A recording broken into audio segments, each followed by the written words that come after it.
buddy? Yeah?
Can you buy this for time? Can you buy time?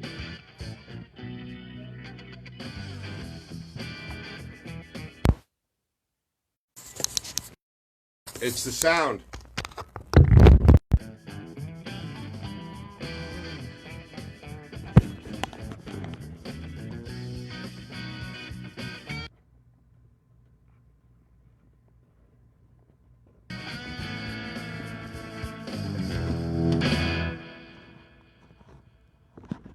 I want to tell you what Cantiani Insurance has been able to do for me and Teddy. We stopped in to see Paul Sr. and the great staff at 318 Plantation Street. They've been handling my car and business insurance for years. Teddy was making his way around the office, and they let me know. They now offer pet insurance. For a fraction of what one visit to the vet was for Teddy, they could cover him for a whole year. I know you treat your furry family members like any other family member, and as well as I do Teddy. The professional staff at Cantiani's has been providing courteous service for over 40 years, with integrity and personalized service, making sure that your insurance actually protects you and your family. With 2 locations, the 318 Plantation Street in Worcester and East Douglas Insurance Agency, located at Main Street in Douglas.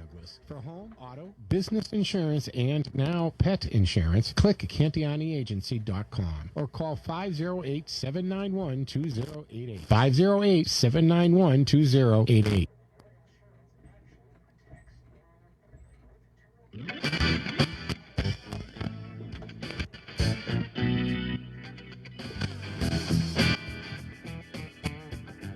All right, folks, good morning, and welcome to the Joe Mangiacardi Show here on AM 830 WCRN.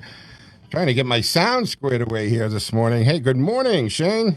Good morning, sir. How are you besides the sound issue? It looks like you have a new setup today. So, I mean, figured is that something new that you decided on this week, or is that going forward, or is that? Yeah, well, actually, it is a little bit. What we did, what I do is I use Jerry's show, Making Money Last, on Thursdays to experiment with new equipment or whatever. So what we did is I'm trying out a new camera, and we try just kind of a new setup. So anyway, that's what we did.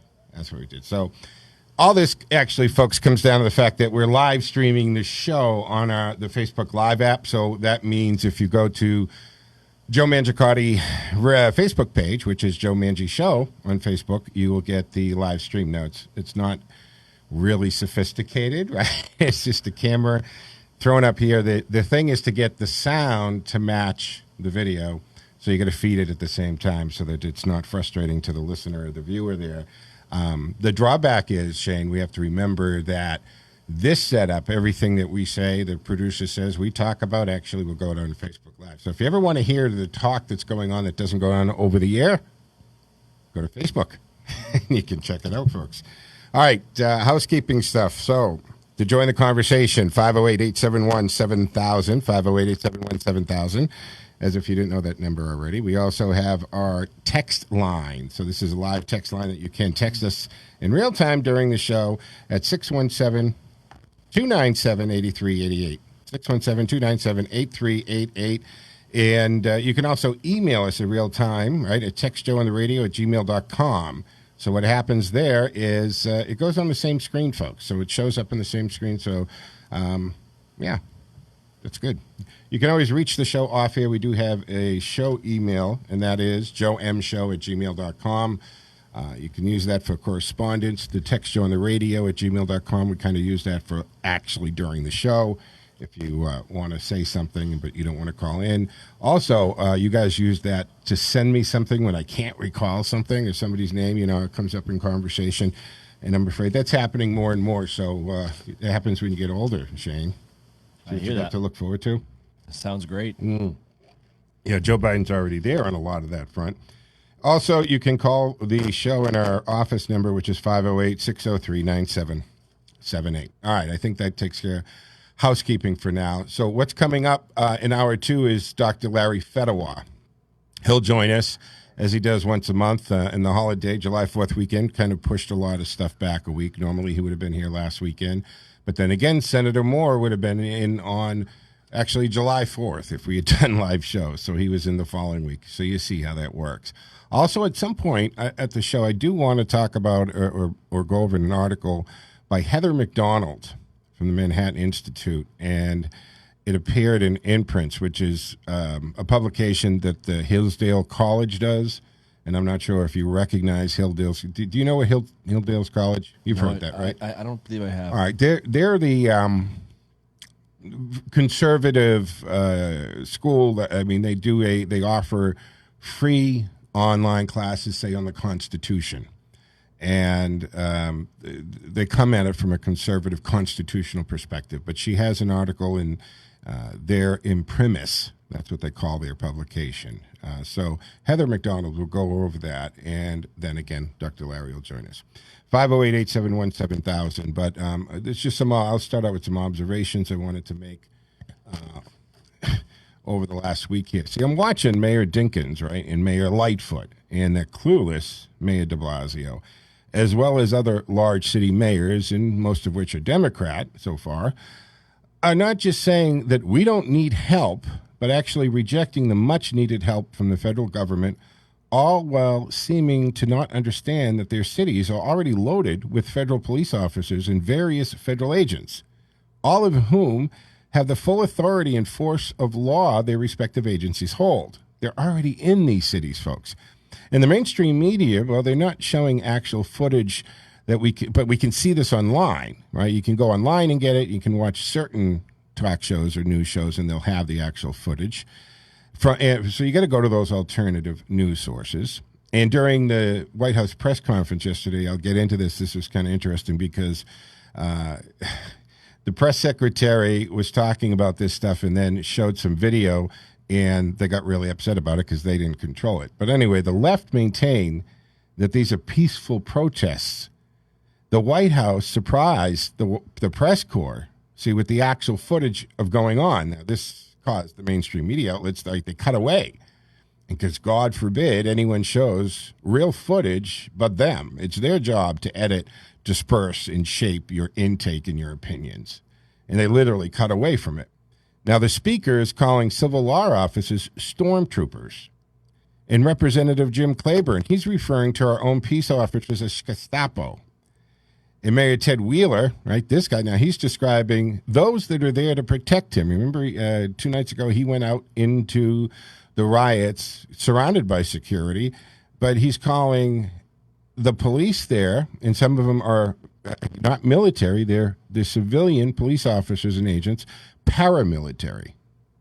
This is what these mayors and the media are trying to paint in the picture of these officers who are all civilian employees. Wheeler attended the rioting. Now, this was at that point 55 days into it, right? We're 58 days into the riots and chaos. And you watch him standing in the middle of it, trying to convince you, while you're watching it all happen around him, that this is the ones putting themselves in danger to protect citizens and property that are the problem. The ones that are there to protect you, to protect your property and your businesses. They're the problem. They have threatened to arrest any outside police agencies, or agents, I should say. They've threatened to take the President of the United States to court for doing his job, ensuring the rights and liberties of our citizens.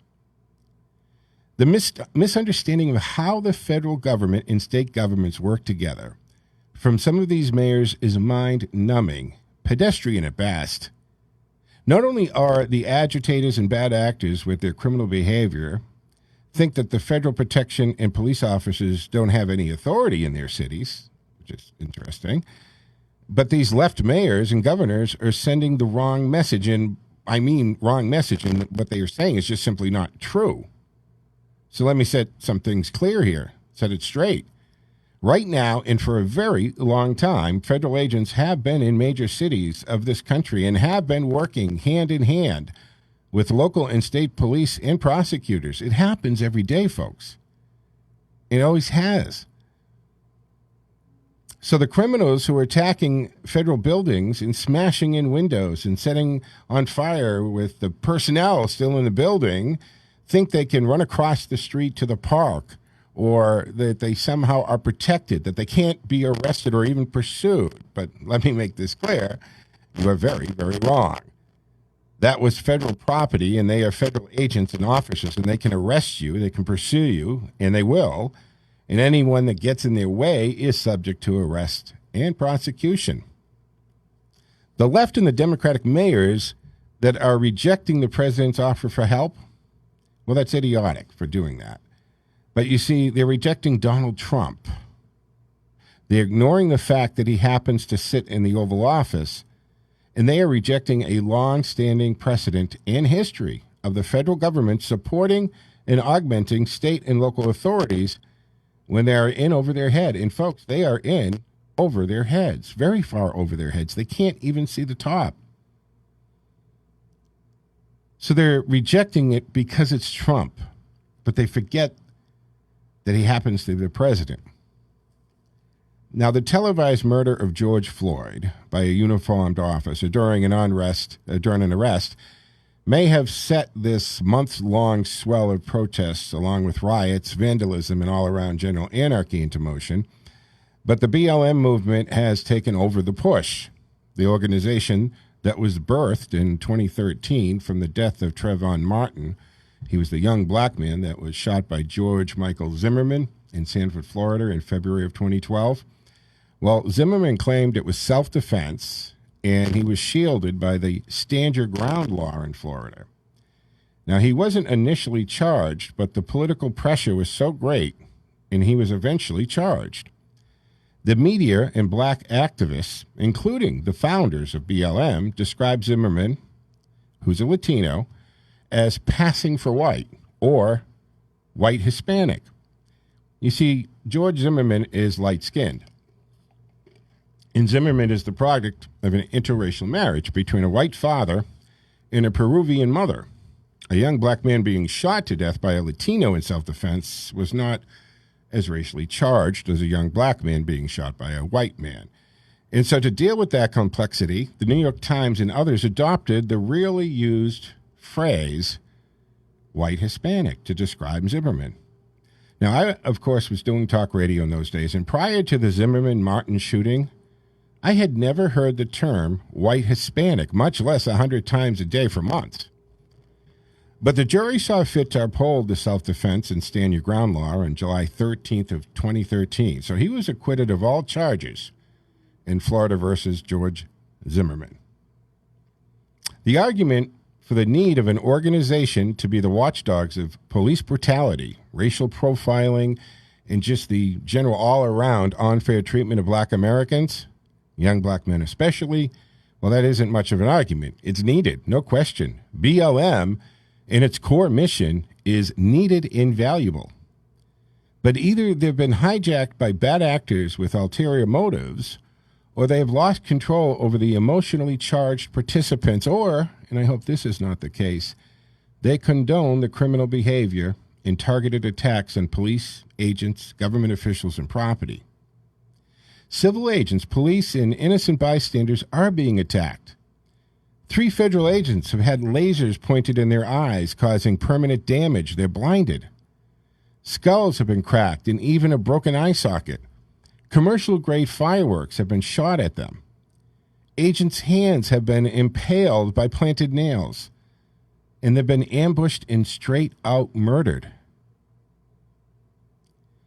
The real protesters, the peaceful protesters who take the constitutional rights to peacefully protest serious and adhere to the proving effective civil disobedience practices, like the ones who take their cues from Martin Luther King and Rosa Parks, who practice civil disobedience.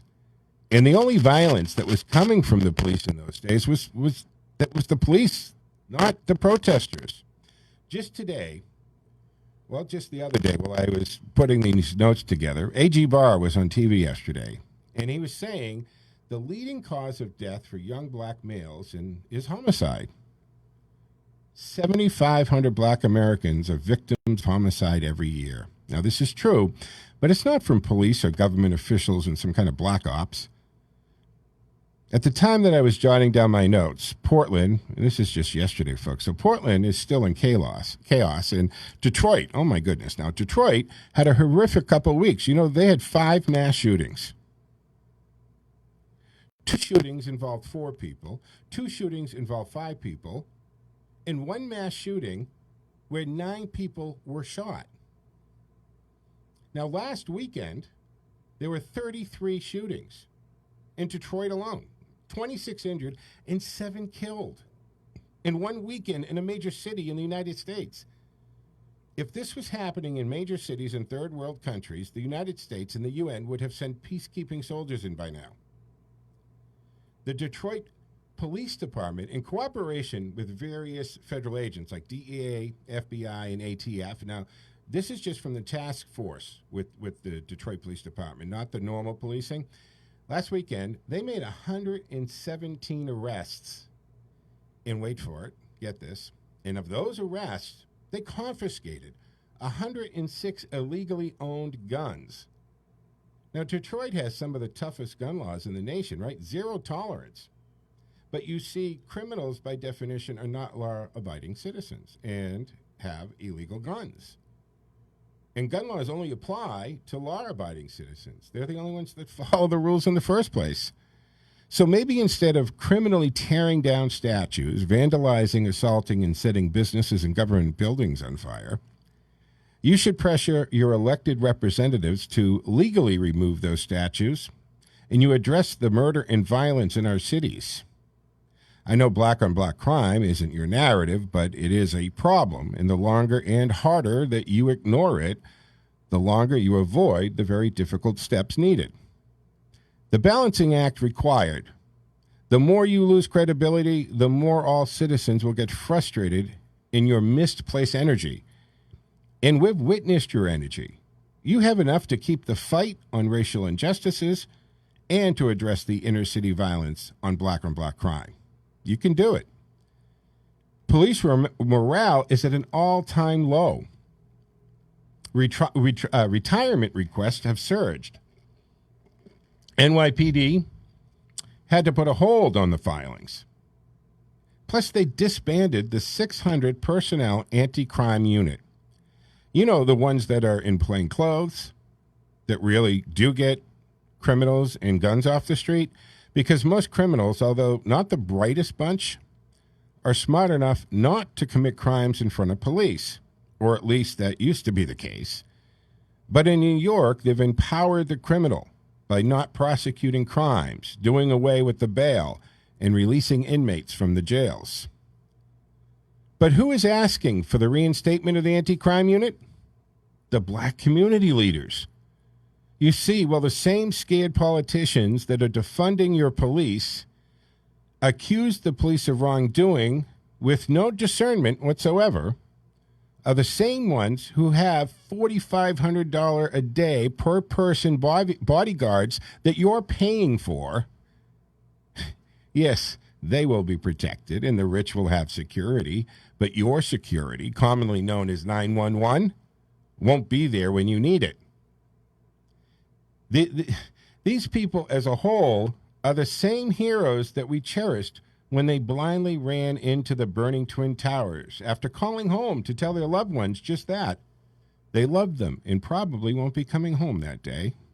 We got Richard on the hold, too. The same people who pull you out of burning car crashes and run after armed, crazed perps, the same people who take the abusive spouse from your home and track down and arrest child abusers and traffickers, and the list goes on with all the good and positive that they do for citizens every day and the danger they live in. I grew up in a police home, and I can't remember a time as a kid when I didn't understand that when my dad left the house, it may be the last time I see him. And my sisters and I would kiss him goodbye and tell him we loved him right up to the day he left us, and we were all in our 30s and 40s. So the anarchy may not be on your street today. You may even believe that some of this violence, destruction, and murder is acceptable, but is it acceptable if it is on your street, your family? Are you willing to be vulnerable, scared, and in danger? I don't know, maybe. When does the destructive behavior end and the constructive action start? Gun and ammo purchases are skyrocketing. Applications have logjammed DHS, and seldom has there been a better example of your Second Amendment rights. And that fight will continue. But that, my friends, is going to be an observation for another day. 508-871-7000 to join the conversation. This is the Joe Mangiacotti Show.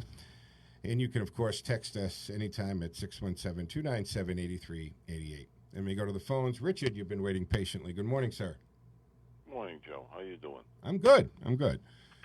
Besides going crazy about all the news, the thing that we have to understand here. Well, first of all, I got to tell you, like say Hispanics, the FBI claim that they're white. So whenever there's Mexicans or Hispanics shooting blacks or whites, it's either white on white or white on black. I don't know if you knew that. No, I thought that the classifications were Hispanic, black, Hispanic, no. Asian. In Asia, they group Asian and Southern I know Pacific. That's the way it should be, but according to the FBI, it's white on white or white on black. They classify Hispanics as white. Interesting. Okay. Yeah, I always thought that was. I always said, "How the hell did they come up with that?" Mm. But anyway, do you remember? I mean, just what I was just talking about, and I'm sure you remember. But for listeners, back in 2012 and 2013, when that whole Zimmerman Trayvon Martin thing went down, that's the first time, and I've been in news for 30 plus years, and I never heard white Hispanic till that incident. And then all of a sudden it became a coined phrase that was out there. And then we heard it 100 times a day for months while the story was covered.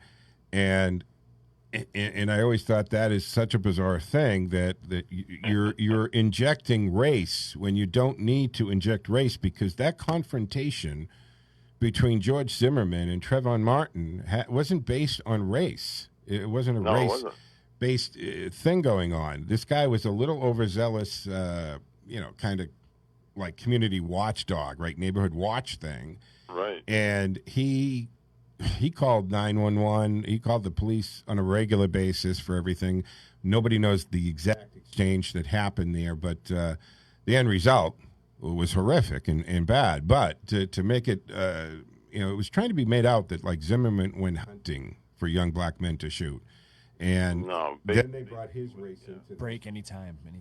And, but what it was, Joe, the time. Trayvon Martin was taking his head and he was smashing it against the ground on either tar or concrete. And I'm just saying to myself, wait a minute. Say that part again. There was a thing in my ear for a second. I said Trayvon Martin had Zimmerman's head and he was smashing it either on the concrete or tar. Right? Yeah. So, I mean, when somebody's doing that to you, I mean, what choice do you have but try and protect yourself? Absolutely. Hey, Richard, can you hold for a second because we're against the clock? I got to take a break for Out with Joe. It's a short one, and we'll come back on the other side. So, Richard, hold on to the line. Folks, we're going to take a quick break here on the Joe Mangiacotti Show. We're going to check in with Out with Joe, actually. And this is actually a strange one. So wait till you hear what we're covering on this Out with Joe. We'll be back on the other side, folks.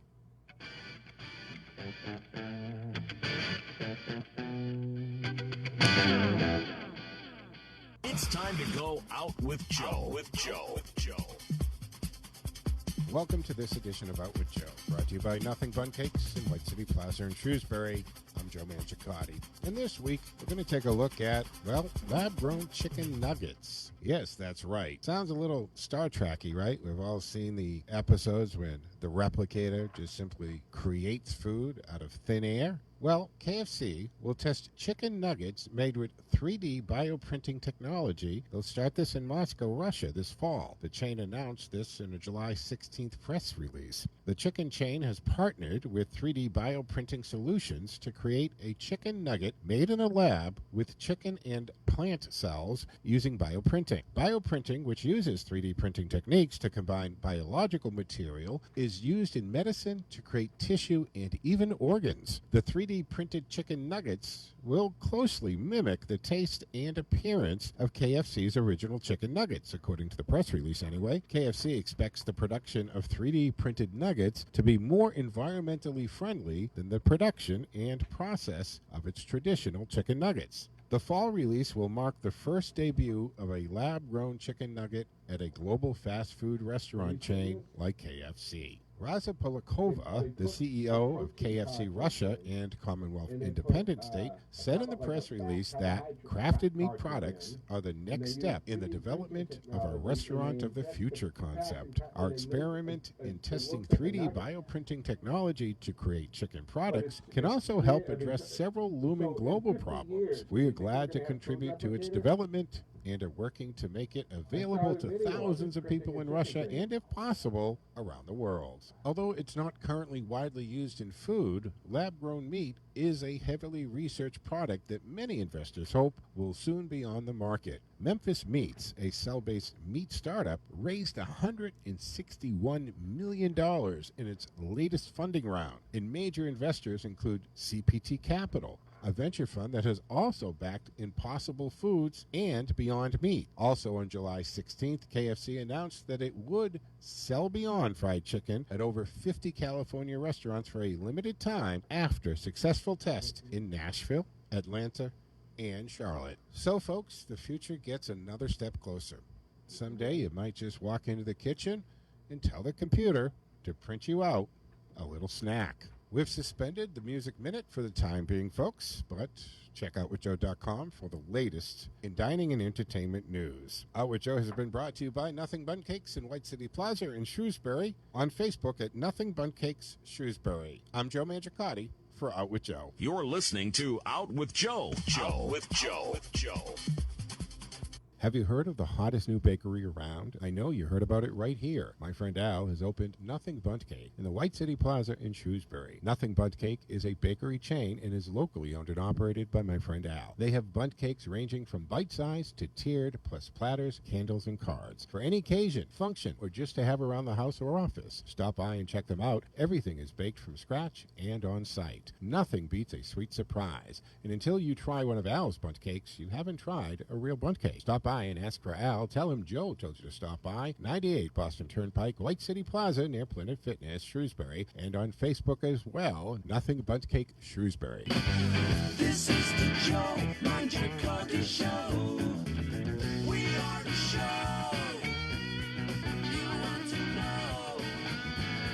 It's time to talk to Joe. All right, folks, welcome back here to the second half of the first hour of the Joe Mangiacotti Show on AM 830 WCRN, as well as our affiliates. And, of course, we're live streaming on the TuneIn app. Just punch in WCRN, and you can take us anywhere. Our text line is 617-297-8388, 617-297-8388. And our call-in line for two-way talk, if you want to participate in the show today, you can do that at 508-871-7000, 508-871-7000. All right, on the line is Richard, who held over from before the Out with Joe segment. Did you listen to that, Richard, that they're printing food now? Oh, yeah. And I saw the video. So they put these cartridges of fat and carbohydrates and what have you, and they use the technology of 3D printers, and it injects it into the shape, and it looks, in the video, it looked a little like a chicken nugget. Now, would you eat it, though? I wouldn't eat it. Yeah. But the other thing, too, is with these 3D computers, they can make a gun. Mm-hmm. I don't know if you're aware of that. Oh, yeah, I am aware of that. They can actually print, and they can do a very a polymer, very hard plastic that you can't get a lot of shots before the heat from the explosion will melt it, but you can get some shots off, and so that's a scary. I want to clarify one thing here that I've mentioned before, and most people, I don't know if they just don't comprehend it or not or whatever, but I know you've heard like say the phrase between pedophile and child molester. Okay, and there's also adophile, by the way. Yeah, but anyways, a pedophile basically what it is, it's somebody who looks at child porn. He has thoughts about having sex with a child. That is a pedophile, right? A child molester, people, is someone who actually lays his hands on a child. That is a child molester. Big difference between the two creeps. Okay, you have to remember that, people. Okay. But the thing that I want to talk about real quick. Well, thanks for that. That was kind of out of left field, but thanks for that clarification. Yeah, no, but I mean, how many times have you heard that? I mean, I hear people talking about that, and I'm saying, you're wrong. You're wrong. You get it all wrong. And there's also in clinical circles a difference between pedophile and adophile, too, as far as what age bracket that they're lusting after. But that's digressing. What was the actual reason you called on? But the thing is, I want to talk about, we have 4 Democrats here. 2 senators and 2 congressmen, all 4 of them are Democrats. They don't talk about this. They don't talk about what's going on here with the Antifa and all that crap. Right? And I'm just saying, why are the Democrats so quiet? And for that, the media is being helpful in that sense. And that's why, in my opening monologue, my point is that you're being told, right? We go even right back to in Portland with Chaz and stuff, and she's saying the summer of love, right? Mayor Dinkins, right? She's a flake. Yeah, right. And they're repeating this stuff, and yet and this was my point with Ted Wheeler, he's there and he's trying to tell you it's okay, and there's literally destruction and fires being set behind him in the background, and he got to a point where the left was eating their own.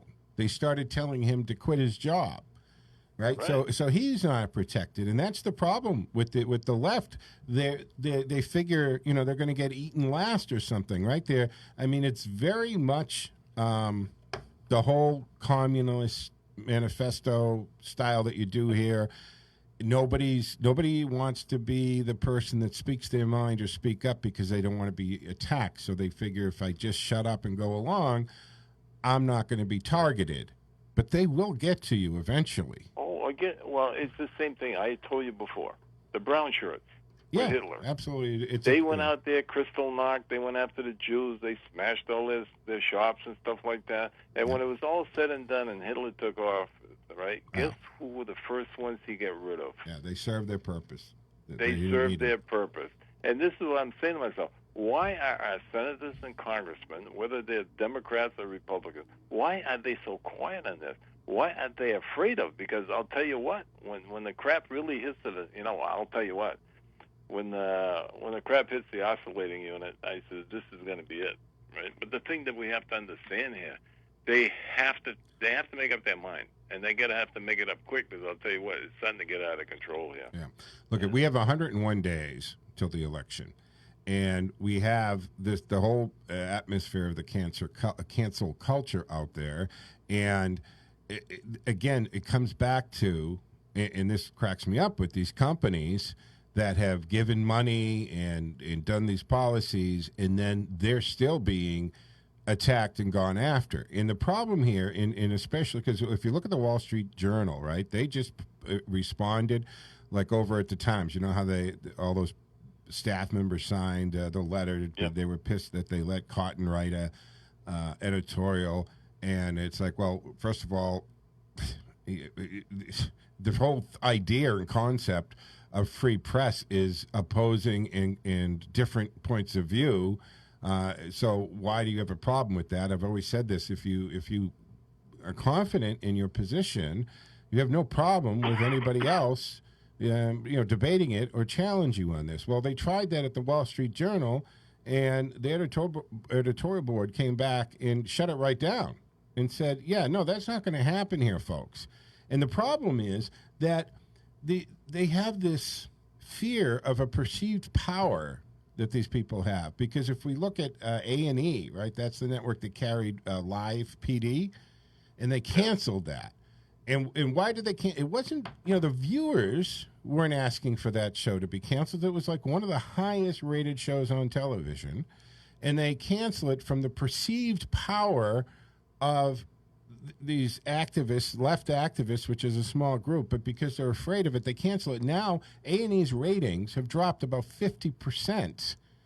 And it's not, these protesters who are demanding you behave as they want you to behave, they're not buying anything. They're not buying anything. They're just afraid of this perceived power that they're not going to use them, but they're going to boycott them. And I just wish some companies, right, Red Bull stood up to them. I posted a post about this the other day. Right? They did the same thing with Red Bull, and they shut it right down. And you know what they did? They got rid of the agitators. The people who worked there who started trying to tell management how they're going to market and what they should do, they're gone. Yeah. Red Bull said, yeah, that's not how it works here. Joe, what about the athletes? Okay? What about the athletes like LeBron James, all right? I mean, here he is. He's standing up for China and stuff like that, right? The guy's making what? Out of Nike. He's probably making what? Tens of millions of dollars. And over in China, what a lot of people don't realize still, especially on the left, is that they use child labor. Not only that, look, they're slaves. So here they are. He's getting money from China, who's using slave labor. And they're talking about, reparation and stuff like that for the slaves. And I'm saying to myself, well, what about these poor children that are over there in China who are 8, 9, 10 years old? They're making sneakers for Nike. Most Americans don't know that. I would never wear a Nike product. I know what's going on. The Uyghurs, right? People don't. So they have rounded up Muslims, Uyghurs, they call them. They put them into literally, and folks, this is 2020 happening in China right now. I have been for a very long time sounding the alarm about China, and people literally I've talked about this in social settings, and people tell me that no, you're talking about a long time ago. You don't understand. That's not happening.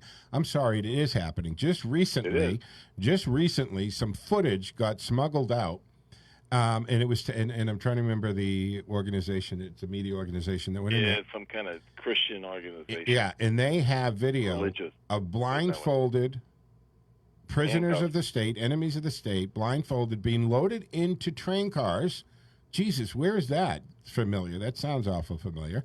And being shipped off, and they're being shipped off, some of them to slave labor. So they're being sent off to factories. And these are the factories that these big American corporations with the holier than thou, self-righteous attitudes are using, right? And if you go to the subsidiaries of Apple, right, those iPhones, the screens and so forth, the company, the building that's one of the subsidiaries of Apple that they use to make the phone, literally. Don't say it. I'll tell you. Don't say it. Okay. They had to put nets around They did. the building. Suicide people nets. Jumping off, committing suicide. Right. People were locked into the building. They lived there. Yeah. They worked there. They lived there. They weren't allowed out.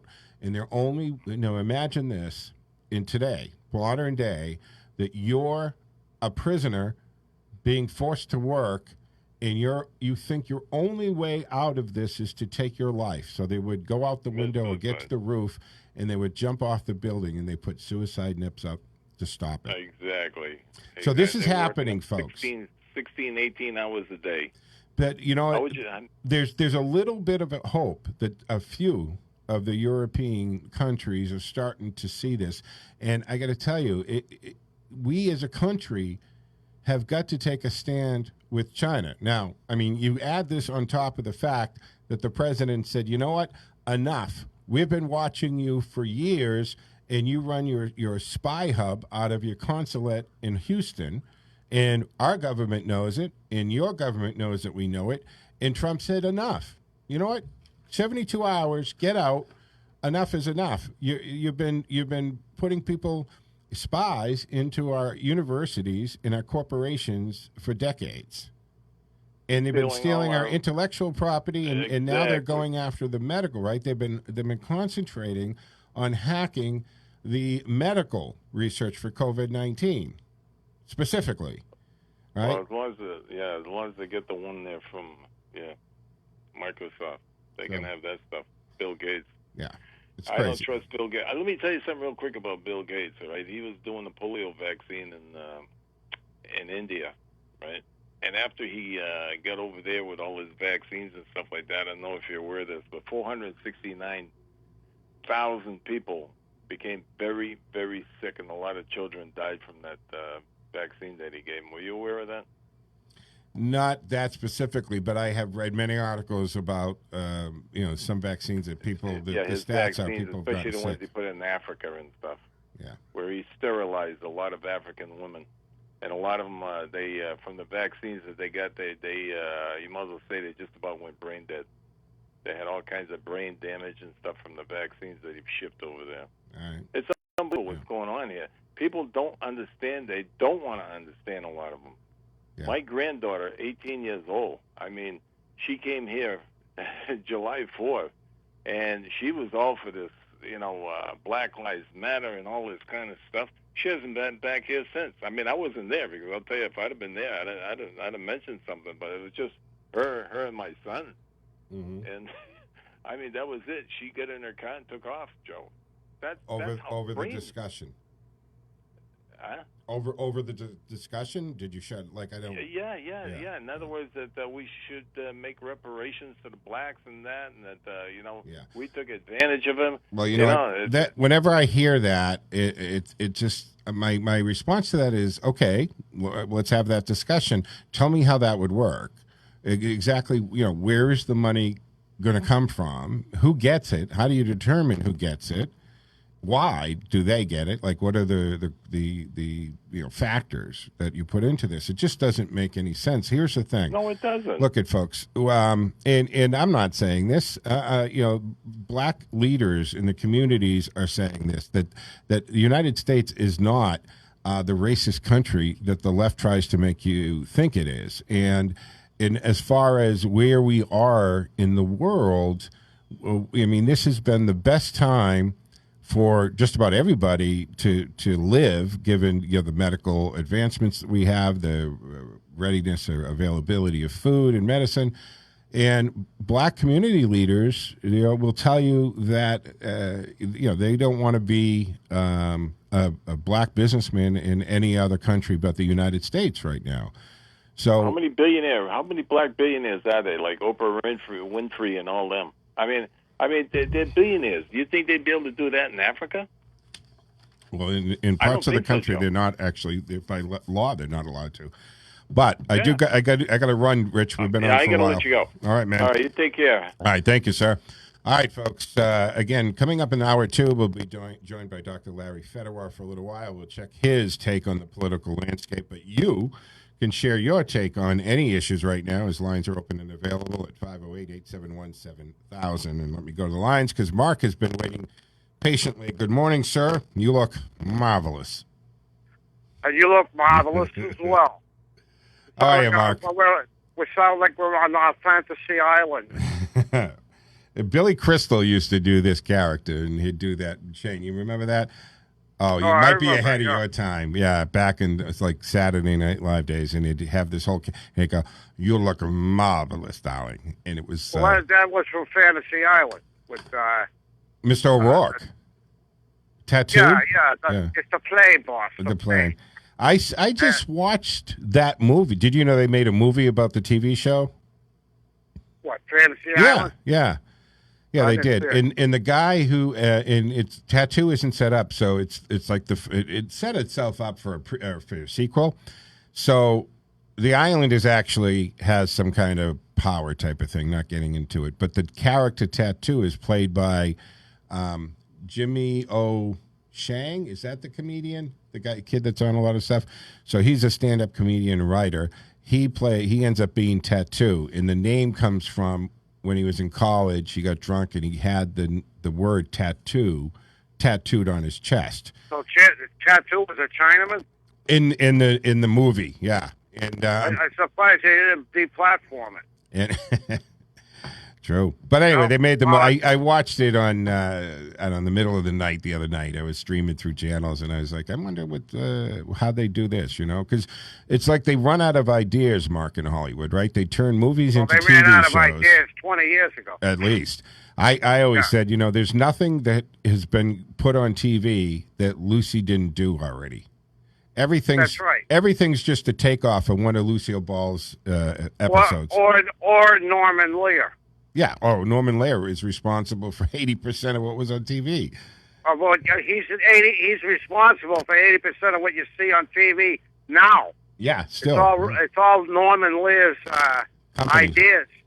Like All in the Family and you name it. Yeah. I mean, everything today, every sitcom you see is it's Norman Lear is what it is. And the other name that you see all over the place, Mark, is Greg Daniels, right? The guy behind The Office and Uploaded. Greg Daniels is a big name. I mean, he's kind of. Do you get The Office? That is one sitcom I never got.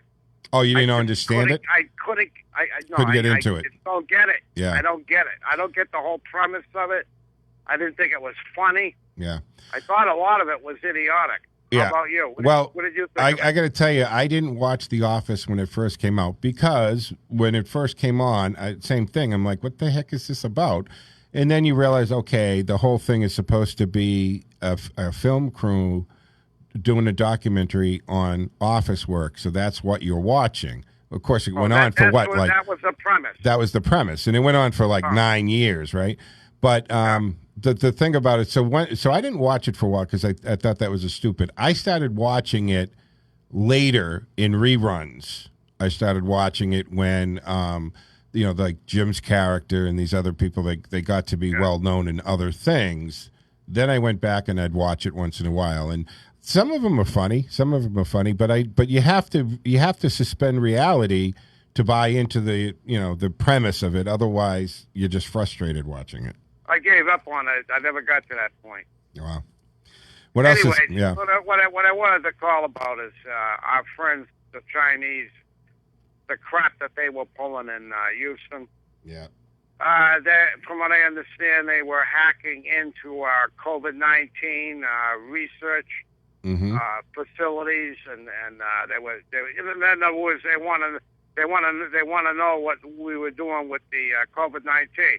So first they start the blanket thing, and now they're hacking into our research facilities to try to steal our You know what I'm talking about? Mm-hmm. The vaccine. Yep. They want to monitor, right? They want to know where we're they at. want to monitor it all right. Yeah.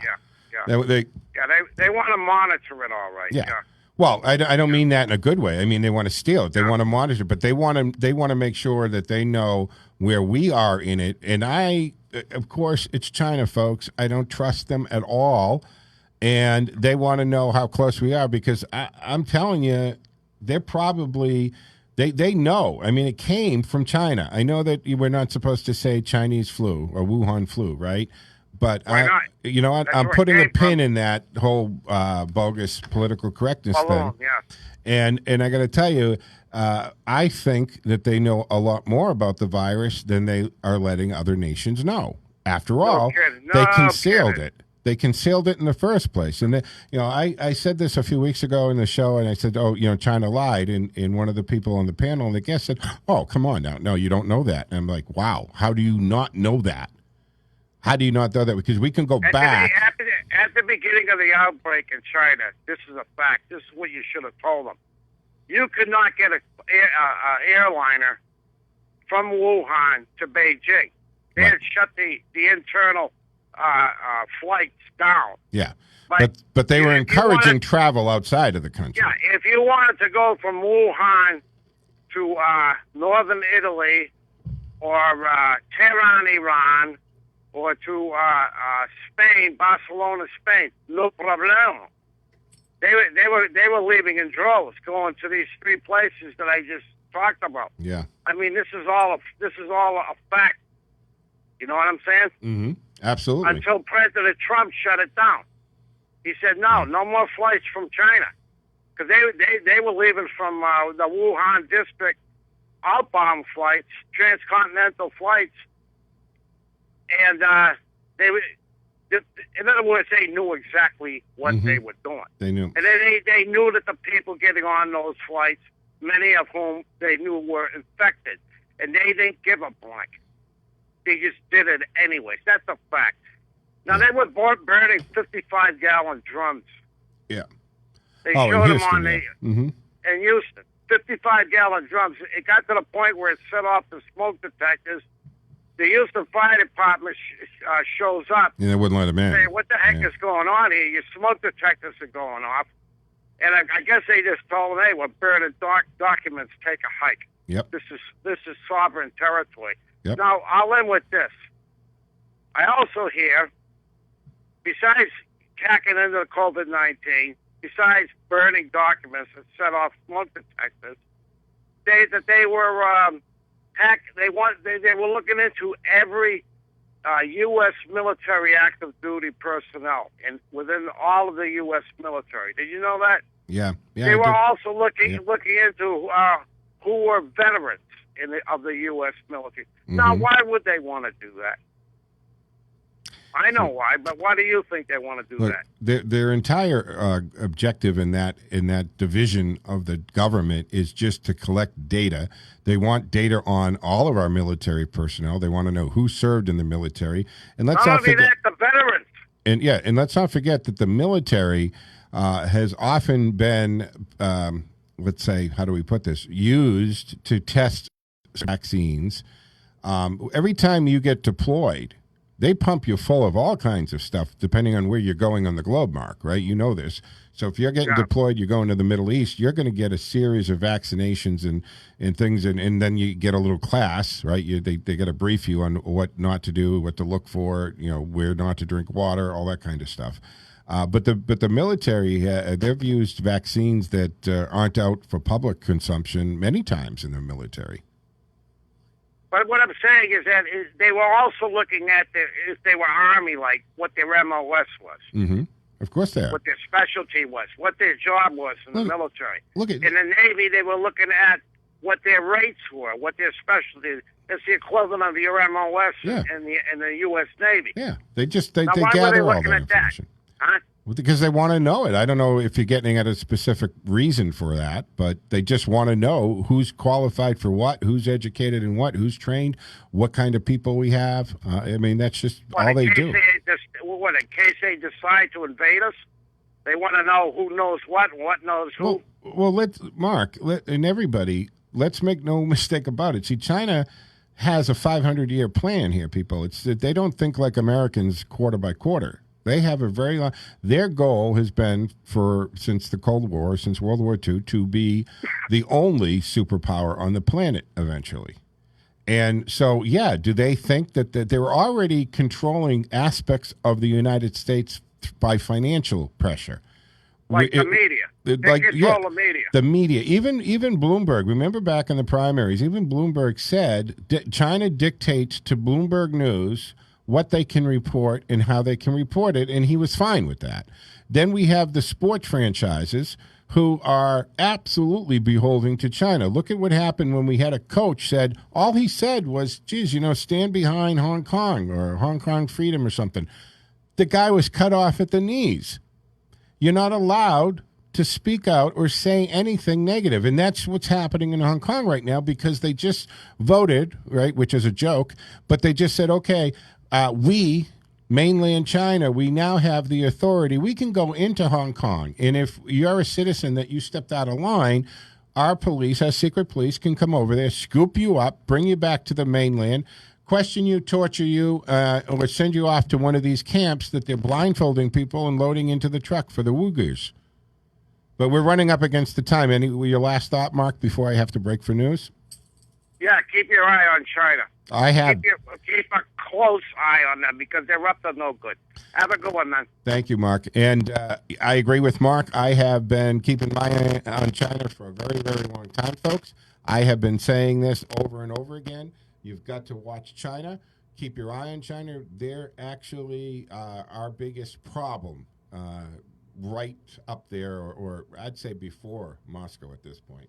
All right, folks, that takes care of hour one of the Joe Mangiacotti Show here on AM 830 WCRN. Coming up in hour two, we'll be joined by Dr. Larry Fedawa for a little while, and we'll check his take on the political landscape.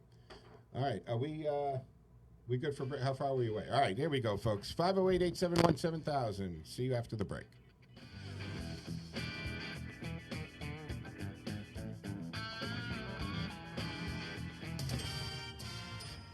WACE Chicopee at WCRN Worcester. 7 o'clock. Here comes Hannah. Portland protests. I'm Christopher Cruz. Tropical storm Hannah could become a Category 1 hurricane with sustained winds of 75 miles an hour. It's supposed to make landfall in Texas this afternoon or evening.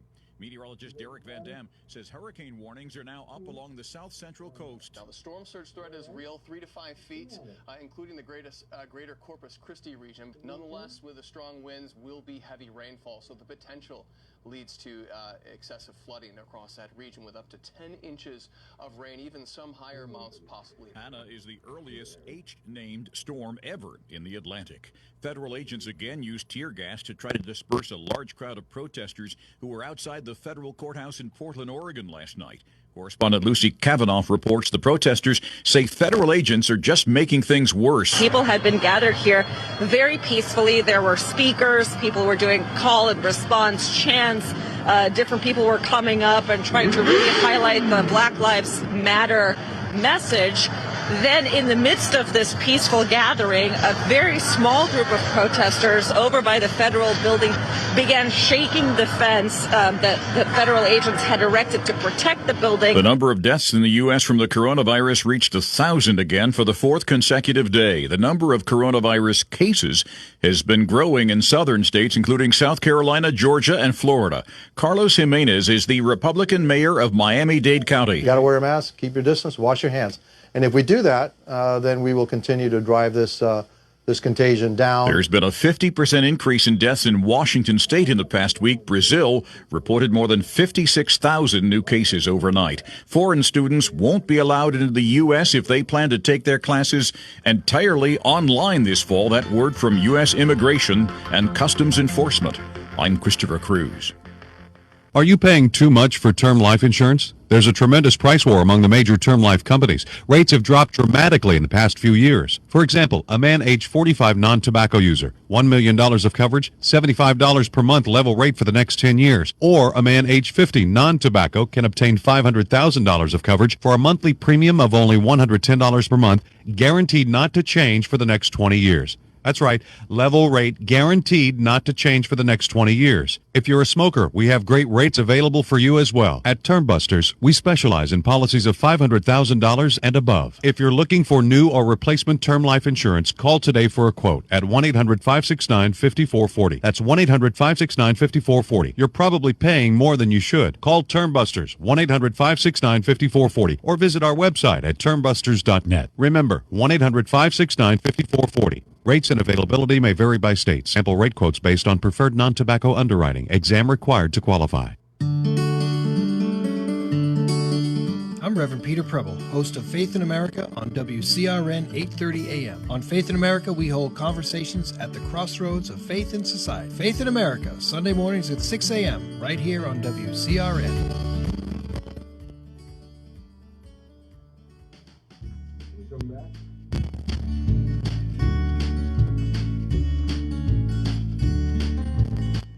Roofing is a community brand. From our master lead roofers and industry partners to our clients, every single person represents the Golden Group standard. We strive every day to make your home's needs a priority because Golden Group invests in you and your communities. With unbeatable craftsmanship, customer satisfaction, reasonable pricing, Golden Group Roofing stands above the rest. Having been awarded GAF Master Lead Contractor, Certainteed Select Shingle Master, and GAF Energy Certified Solar, Golden Group Roofing is 100% worthy of your investment. Experience the Golden Group difference, where hands protect what matters most. Visit us at goldengrouproofing.com or call us at 508-873-1884. 508-873-1884.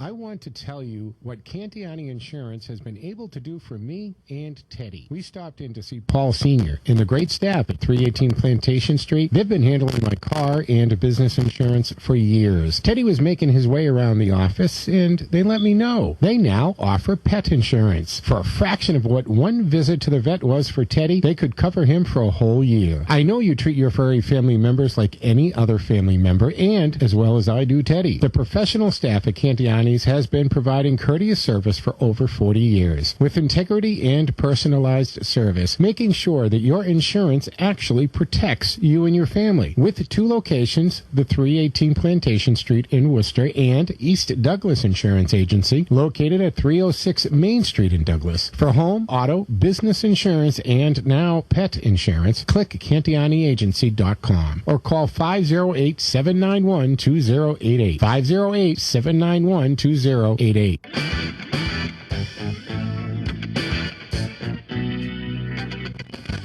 This is the Joe Mangicotti Show.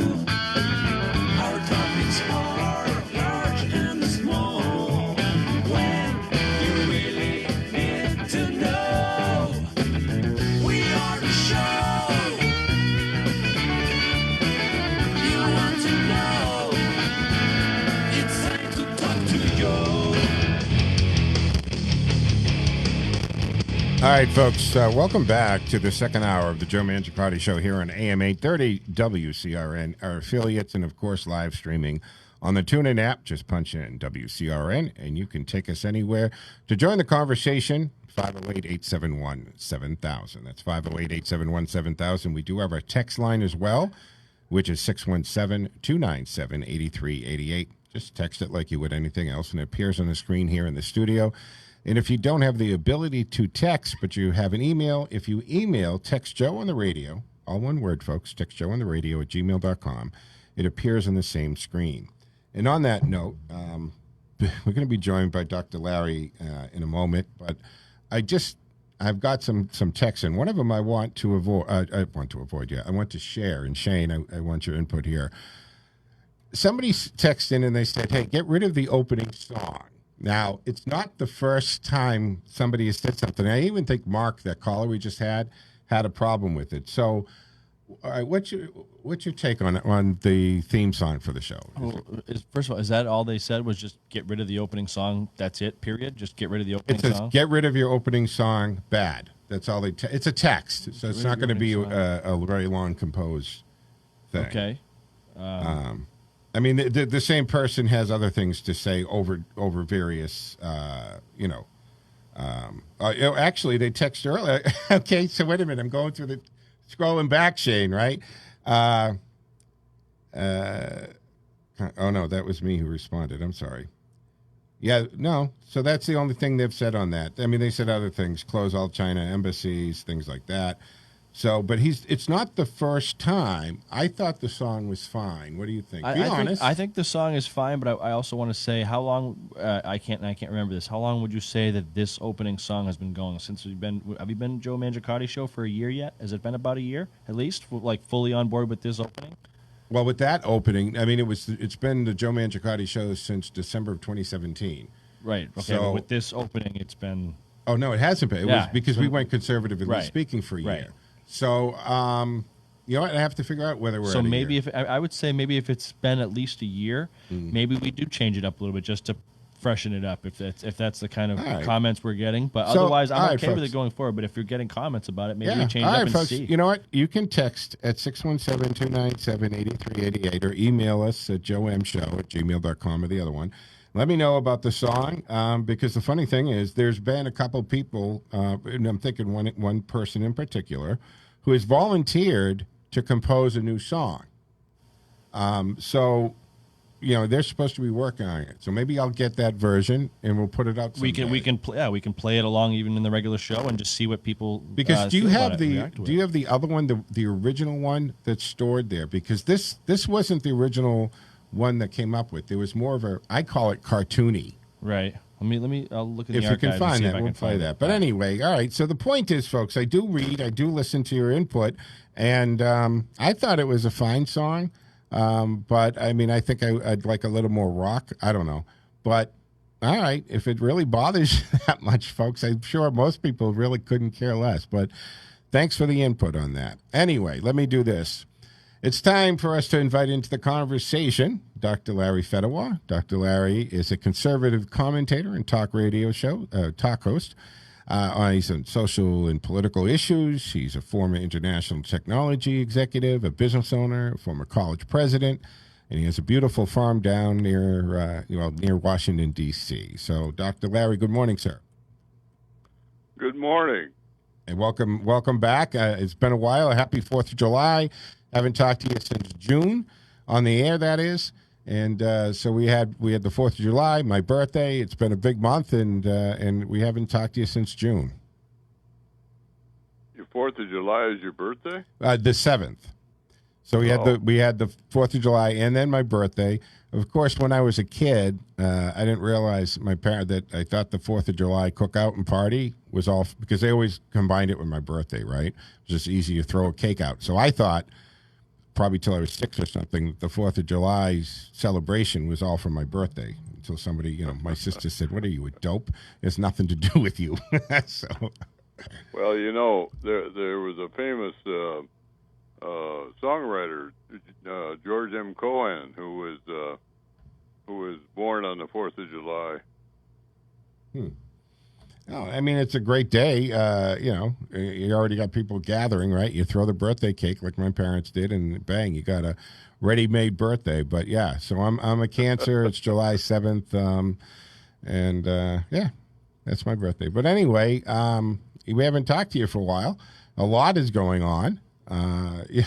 Obviously, a month not talking to you for a month is like in politics and so forth. But I think what I'd like to talk to you about is last Sunday, right? The president sat down with Chris Wallace, and they had a chat. Now, I wish that the Biden camp would do this too, right? In other words, I think that I would like to see. Let me put it this way: I would like to see the candidates sit down in these one-on-ones, and they each do it with the same person, because I don't want to see just Biden being thrown softballs by hand-picked media people from the campaign, or Trump being hand-picked, from Fox. Although I don't think Chris Wallace was a softball on Trump. Give me your assessment of the interview last Sunday with those two. Well, I think it was a classic confrontation of the Washington establishment versus the outsider, and each man kept trying to convince the other that he was telling the truth and not the other fellow. And of course, the difference is that they were following different sources for their facts, and of course, Wallace has no appreciation of the fact that his sources are now his traditional sources, which are really a lot of the conventional wisdom are really being compromised increasingly by other authorities, and he just doesn't have any concept of that, and Trump never did pay attention to the typical conventional sources, and he calls them fake news, and that really kind of sums up what because neither man really won the confrontation, but there surely showed up the difference in their approaches to things. Poor Wallace, he just does not understand Trump at all, and he's not alone. On that note, Dr. Larry, right? I think one of the issues that we have in D.C. is that everybody, and Chris Wallace fits this because he's been around a long time, and he's part of how things have been done in D.C. and how news is dispersed. And Donald Trump has kind of just thrown all that stuff out the window. He doesn't. I mean, look what he did with the press conferences, and he moved them out of there and across the street, and he doesn't do them the same way. And he says things that just, if it's in his head, it just comes out. So he's changed it all up, and I've been saying this since the guy took office. They don't know how to deal with him because he doesn't play the game the way everyone else is playing, and he doesn't play it because for one thing, that's his thing. And the second is he walked into, let me rephrase that because he certainly didn't walk into the presidency, but he ascended to the presidency without coming from a farm team. Like he wasn't a governor, he wasn't a senator, he wasn't even a state representative, nothing. He had no elected office prior to becoming the president of the United States, and he wasn't beholden to special interest groups in anything, right? Because nobody believed he was going to be president to begin with, right? They just literally until hours after the poll closed, we were still being told that Hillary was going to win, right? And we all remember that night in 2016, right, as the realization started to sink in to everyone in the media, and they watched the numbers go. So Chris Wallace they still haven't accepted it. Yeah, they still haven't accepted it. They're still right. They still think it's a not a legitimate presidency. It's crazy. 4 years later, folks, imagine how much could have been done if you worked with the man instead of opposing the man. Well, if he hadn't had to spend a lot of his time defending himself. Mm-hmm. I mean, a good example of that is the theory, the approach to wars. He said he wants to stop these endless wars, and of course, half of Washington makes their living off of these wars, and they didn't like that at all. They still don't. Well, that's kind of been. I mean, there was a lot of panic back in, from everybody who had said that, right? Whether it was Kennedy who said it, want to get out of conflicts in Korea at the time, and then there was Nixon. I mean, other presidents have said that, and it never went well for them. After they would say that. It says, and I agree with you, that it seems that there's a vested interest in many people that we have conflict. But it's not that hard to follow why, right? What's the oldest thing you do, doctor? You follow the money. And government contracts for weaponry, and even never mind the weaponry, the supply lines to the military, right? If you've got the contract to provide, meals or certain equipment, simple stuff, you're going to do very well. Anybody that gets a government contract, it's like hitting the lottery. There's also the ideology, and a lot of the military establishment has grown up with the idea that America is the policeman of the world, and they're the last shining light of democracy. It's up to them to protect everybody from the terrible communists. Mm. And now they got a guy that says, "Hey, look, if it's good for the American people, we'll do it. But if it isn't, we're going to get out." Then we had all these military the retired military dignitaries that decided to come out against the idea that he could use federal troops for keeping peace in the American the civilians, even though that has been done by almost every president since Washington. It's just hard to deal with, frankly. Mm. I tell you what, does the caller want to come on or wait? All right, Doctor, you mind if we take a call? Someone's been waiting. No, that's fine. All right, folks, 508-871-7000 to join the conversation. Dr. Larry Fedawa is on with us, and Dr. Larry joins us usually once a month, and he's a conservative talk show host and columnist. Let's go to the phones. Joel's been waiting. Did we just drop him? All right. Sorry, Joe. All right. Well, Joe, we were about to go to you. I know you were waiting, but we had to set up the stuff. So getting back to our conversation there, Doctor, let's go back into this. So Donald Trump sits down with Chris Wallace, and what is always interesting about when this happens, right, it's fodder for the news outlets for the week. I mean, every day this week, I constantly have news, on the TV in the background in the office, wherever I am.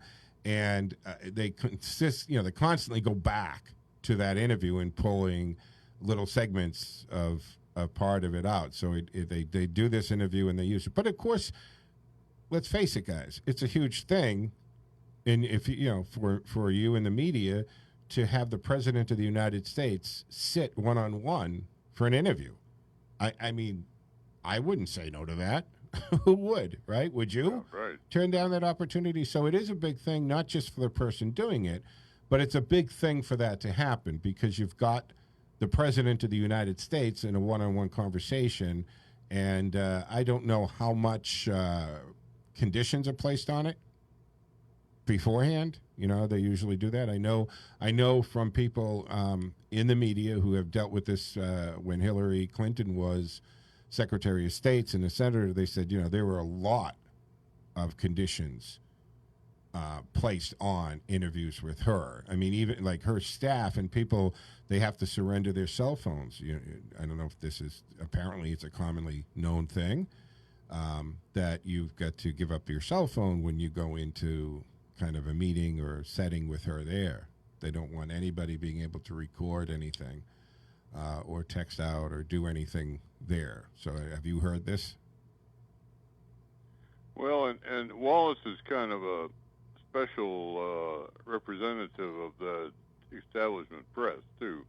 His father was very famous and very well thought of in the ranks of the news, and he really represents not only the political establishment but also the press establishment, and they were just and he's also known as quite a tough interrogator, and so boy, they were hanging on.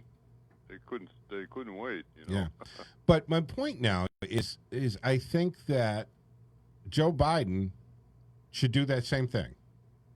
Joe Biden should sit down. I don't know how long did that go with President Trump last Sunday. Well, he took better part of 50 minutes. Okay, so let's call it an hour of time. That I think Joe Biden should sit down. They did it out in the South Lawn, I think, or the East, whatever. They did it outside, and it looked hot. Yeah.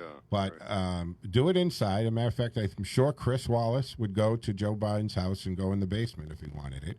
Not the point. But I think that that Joe Biden should sit down with Chris Wallace and do the same interview and let Chris Wallace, and hopefully he has the same, upholds journalistic integrity and is as tough on Biden as he is on Trump. And we haven't seen that, Dr. Larry. We have not seen Joe Biden. We've seen him handled, right? Right. And we're 101 days as of today from the election, and we have 3 debates that they've agreed to do. And of course, you hear the talk. Biden isn't going to do all 3, and I don't know about that. I mean, I hope they do. I hope they have no excuse to back out of one. I, for one, am looking forward to that debate. And as far as strategy, I have my idea of strategy for the president. What would you give him, President Trump, if he was listening to you and he asked your advice on how to handle the debate? What would you tell him to do to handle it? Well,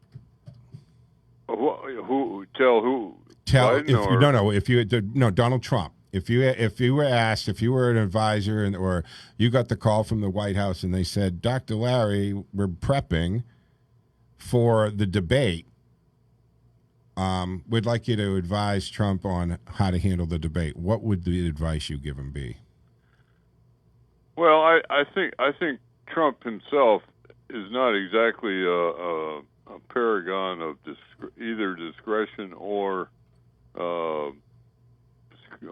even I think he exaggerates a lot, and I think he should just sort of really try to keep just to the facts and not keep on repeating the same things over and over again, which he does to ad nauseum, really. Yeah. I think he can stand a lot of some training also, but nevertheless, he certainly is not afraid of any interrogator, whether it be Chris Wallace or even if it were Sam Donaldson in the old days. Well, or he's fearless. I mean, yeah. Well, one thing is, first of all, President Trump has an abundance of confidence. He assumes he's the smartest man in the room. He just takes that as a fact.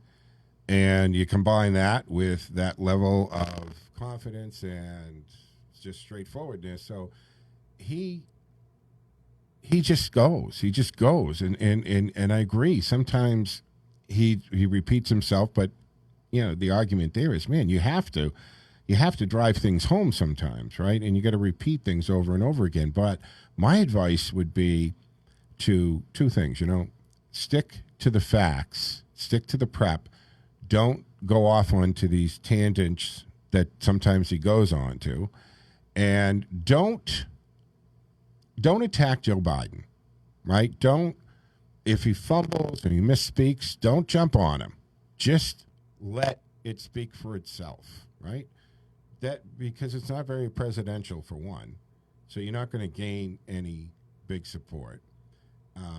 People who are hardcore Biden supporters are going to brush it off anyway, and they're just going to get mad at you for pointing it out.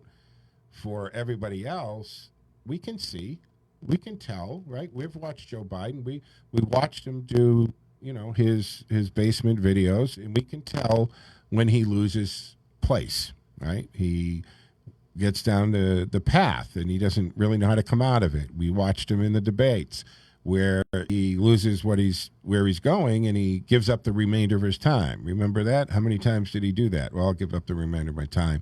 Because he forgot, he just lost his way in the middle of his answer.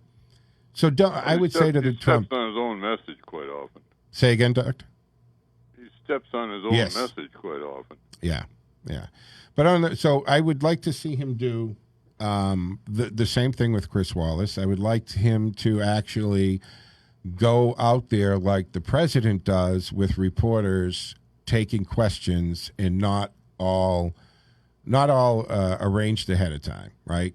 Take the tough questions. I don't think Joe's taken a lot of tough questions, and he does. Look, sometimes, right? He ate his Wheaties in the morning or what have you, and he's on his game. And we saw him in some of the debates. We saw him put some of his contenders away. I mean, he had some really good moments in those debates, but he also had some problems with staying on track or know what he was talking about. So I would say to President Trump, don't be mean, right? Don't be mean. Be presidential. Put you've got it. If you stick to your facts, right? Go back to the basics, the things that got you elected. And right now, I would think, and tell me your thought on this, isn't this campaign starting to become a law and order versus what we see going on, right? It's a law and order president. Oh, we have break? Versus chaos. Okay. All right, Doc, we got a break. Are you going to hold on? Yeah. All right, so hold on. Folks, it's time for a break. I'm not looking at a clock. Sorry, Shane. So we're going to take a quick break in for Handling Change, right, on Saturday morning at 7:30. We'll come back on the other side. We'll continue with Dr. Larry Fedawa on the Joe Mangiacotti Show.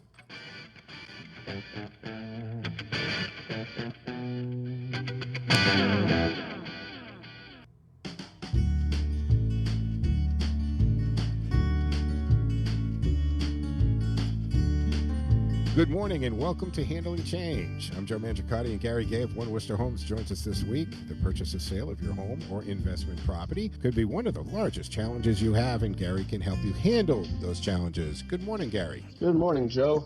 Thanks for stopping in and joining us for this edition of Handling Change. Absolutely. Always glad to be a part. Well, you know, I thought this week that I would ask you about maximizing the value of your home. And are there any projects or steps that you can take to maximize that asking price when the time comes? Yeah, that's a great question, Joe. And there's many ways to approach this. What I would suggest first is really evaluating what type of home you have, and that would determine what projects would get you the most return on your investment. So like bathrooms and kitchens, we hear are always 100+% return on investment. So is it always a safe bet to redo the kitchen, redo the bathroom, even add a bathroom? Right now in today's market, I think kitchens and bathrooms absolutely help you sell your house and differentiate your house from other places who might be a little outdated. I would definitely recommend talking with a contractor and or a real estate agent how extensive those renovations need to be. Sometimes I recommend a fresh coat of paint versus completely replacing certain items in bathrooms and kitchens. So it could be just as simple as a facelift opposed to an actual project. Absolutely. And that could help you. I have that conversation almost daily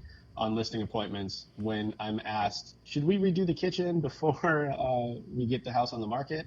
And a lot of times, if the cabinets are in good shape and the countertop needs some work, I suggest redoing the countertop. If the floor has been pretty dated and worn out, I would suggest doing the floor or updating the appliances. But in most cases, not all of those things are needed. Interesting. Is there an example of some other projects you could do to maximize the value of the property? Yeah, there's some other projects that are a lot less costly that make a huge difference on marketing your property, the way it appears to clients. Couple projects would be cleaning out and decluttering. That's one that costs almost nothing unless you're cluttered enough to need to get a dumpster delivered, which some case makes a huge difference. Yeah, there's a whole show, right, on clutters and hoarders, right? Absolutely. The other projects I would recommend are getting your outside of your property power wash. That makes a huge difference when it comes to taking photos, when it comes to your curb appeal, and that can cost as little as $400 or $500 to have someone come out, or you can rent yourself a power washer and do it yourself. Third project I would recommend that has very little cost is cleaning up the landscaping and improving your curb appeal. Sometimes you can do that with a fresh coat of paint on the front door. You can do that with some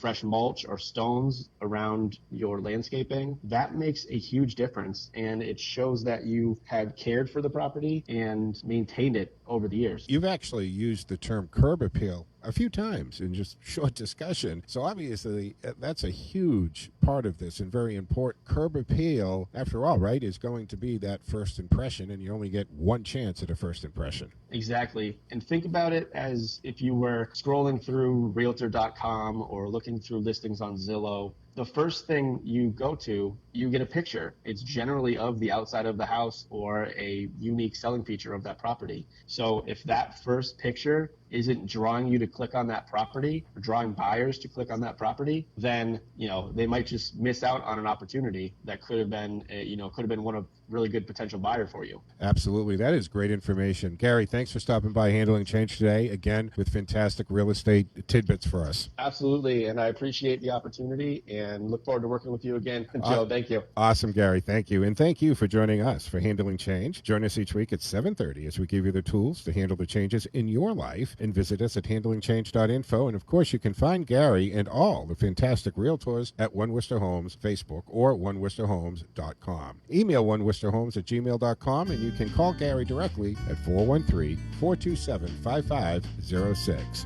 For Gary, I'm Joe Mangiacotti.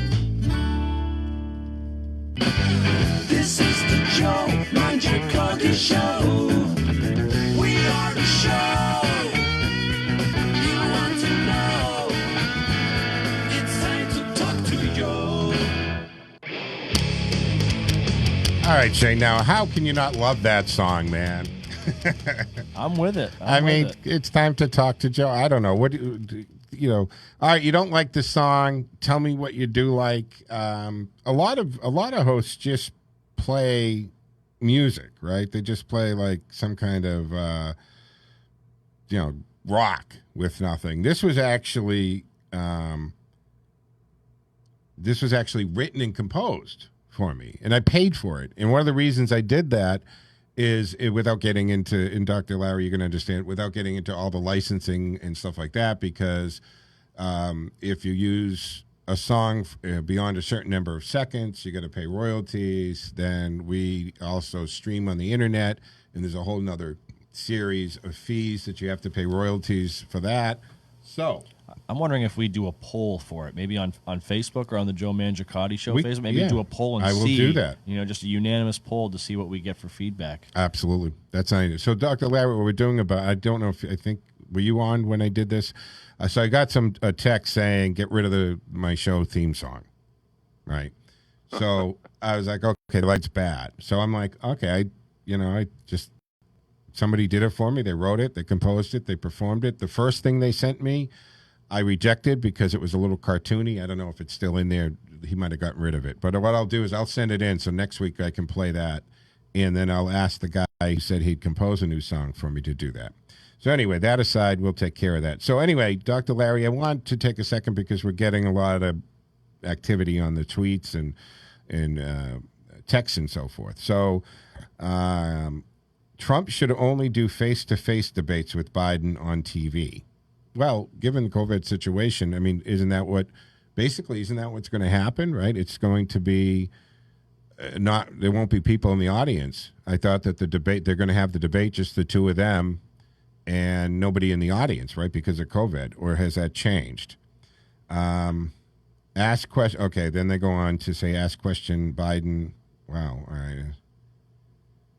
I don't know if I want to get into this. It's grade data. So we'll look into that. It got into some dark stuff accusing him.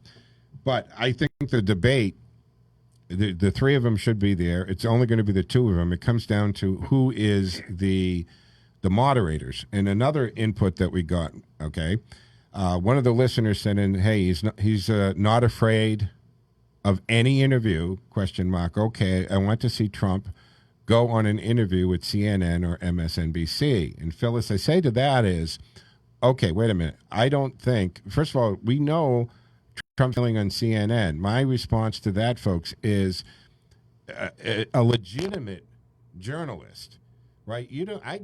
I think you'd be crazy to expect Donald Trump to acknowledge Cuomo there, right? Or Joe Lamont, or any of these people who are clearly not impartial journalists, First of all, they're not journalists. Second of all, they're not. I mean, they've made their hatred for Trump so well known.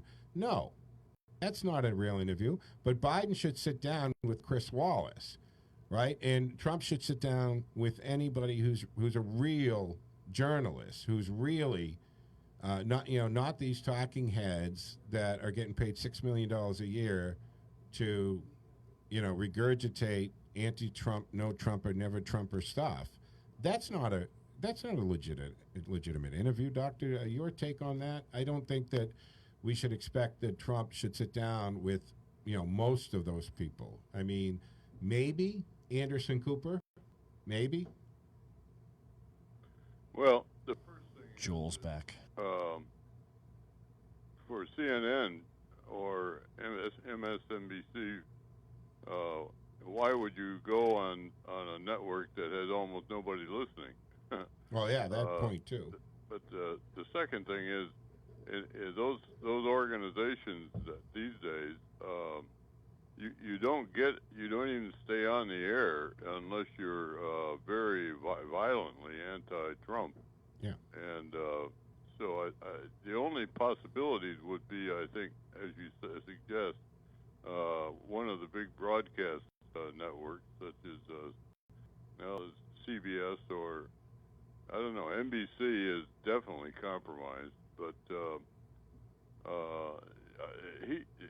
he doesn't really care. I mean, he just goes in. He goes up against anybody they even send in these press conferences that he has. Mm-hmm. Well, he said it. He said it right in the press room in the PAC, right when they've called on. Excuse me, Teddy's my puppy's being a little needy this morning here, but he has said it right in the press room where he's like, okay, no, one question. You know what? You're not even a journalist. You shouldn't even be doing this. That's why he's been right out that he has no respect for them as a journalist. But the problem is a lot of them have justified that lack of respect because of the way they treat that. And folks, I can't say this enough time. No matter what, it's still the office of the presidency.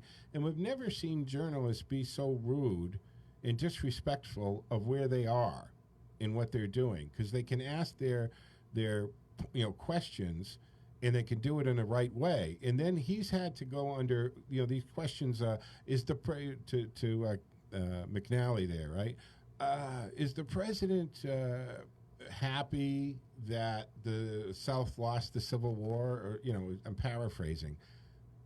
That's a ludicrous question, Dr. Larry. I mean, you shouldn't even be allowed in the press corps if you're asking that kind of idiotic question. Britt Hume was saying the other night that it used to be when the president walked into the room for a press conference, they all stood up, in respect for the presidency, whether they were pro or con. Didn't matter, because when you're there, that's been entirely lost. Yeah, because when you're there in capacity, your personal politics aren't supposed to play a role. If you're there as part of the press corps, that means you're news.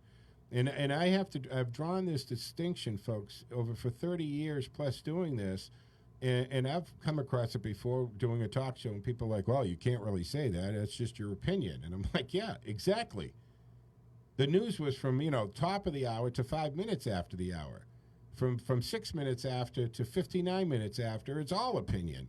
And, it's different rules. When you do a talk show, an opinion show, you're stating your opinions. You're stating your take on things. I don't pretend to be a news guy right now, and that's the difference. So when you're in that press corps, you're a news person. So your personal politics should be left at the door. No. Well, that's the tradition.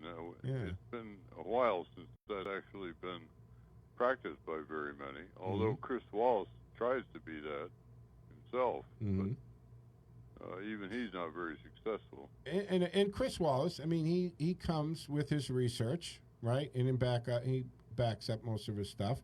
And what I'm saying is, the point is, and we digressed here a huge time, is Joe Biden should do the same thing. The coverage leading up to both of them are asking us for our vote come November, 101 days from today, and they both should do the same amount of exposure and be subjected to the same questions and access to the press. Joe Biden, so far during this campaign, has been very well guarded and handled, and I think that needs to change. And I think that the president has to continually draw the differences between the two. Now, Joe Biden, it's not like he doesn't have a history of plagiarism, but he's actually trying to take from Donald Trump's platform with this Build Back Better and Buy American. I mean, it's very similar to, Keep America Great, right? It's a very, it's a hair difference. So he's doing that, but the difference, Dr. Larry, is Donald Trump's policies we saw in the first 3 years make that possible. Joe Biden saying buy American and build America back, but we know he's going to reverse the Trump tax cuts and policies, which is going to make it very difficult for corporations to keep manufacturing here, much less bring it back. And it's going to cause them to leave again because he's going to up the corporate tax. He's going to load them down with the regulations, all the things that Trump undid and did, like lowering the corporate tax down to 20%. I mean, that was a huge, right? 35 to 20. I mean, that was huge.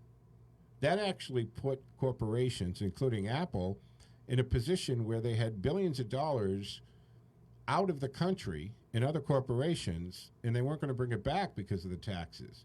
But at that point, they needed to. I mean, they have to answer to board of directors, Doctor, right? They can't just do it on their own. So they have to answer to the board of directors. They have to explain why they're keeping all that money offshore when they can bring it back at 20%,